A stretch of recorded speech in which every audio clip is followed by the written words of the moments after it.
Dinas Pemadam Kebakaran dan Penyelamatan Banjarmasin masih menunggu finalisasi rancangan peraturan daerah yang berkaitan dengan pengaturan PPK maupun PMK di Banjarmasin.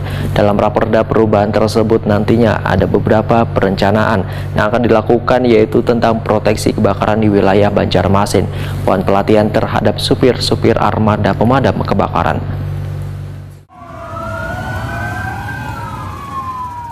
Dinas Pemadam Kebakaran dan Penyelamatan Banjarmasin masih menunggu finalisasi rancangan peraturan daerah yang berkaitan dengan pengaturan BPK maupun PMK di Banjarmasin.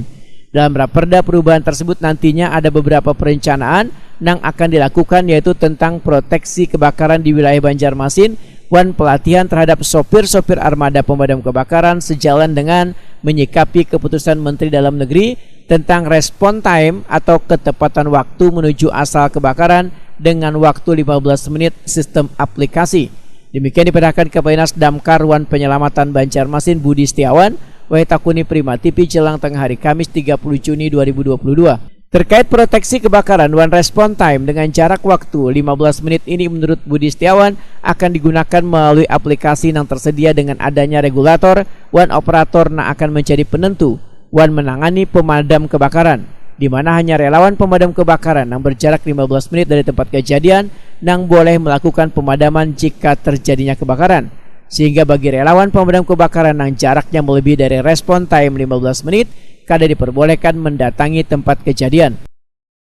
Untuk sementara ini sampai saat ini belum kita lakukan, karena apa? Kita pertama menunggu Perda Dinas Pemadam Kebakaran selesai, yang tinggal menunggu finalisasi di DPR kan.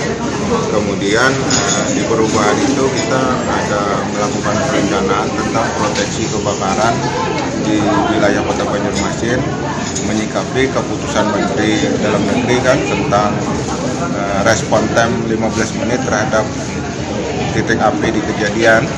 Sehingga dalam wilayah Kota Banjarmasin itu akan dibagi beberapa posko, itu tergantung setelah hasil perencanaan tersebut. Nah, setelah itu jadi, aplikasi jadi, baru kita terapkan itu.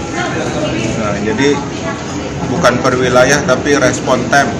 Jadi respon time 15 menit ke titik api, itulah yang jadi acuannya. Jadi apabila ada titik api di titik A, seputaran 15 menit yang jarak tempuhnya, itulah yang boleh jalan, sisanya akan boleh jalan. Budi Setiawan menambahkan, selain melakukan perencanaan respon time 15 menit, Dinas Damkar dan Penyelamatan akan memberikan pelatihan bagi sopir relawan pemadam kebakaran dan melakukan pengecekan angkutan-angkutan untuk menentukan keamanan armada saban 4 bulan sekali.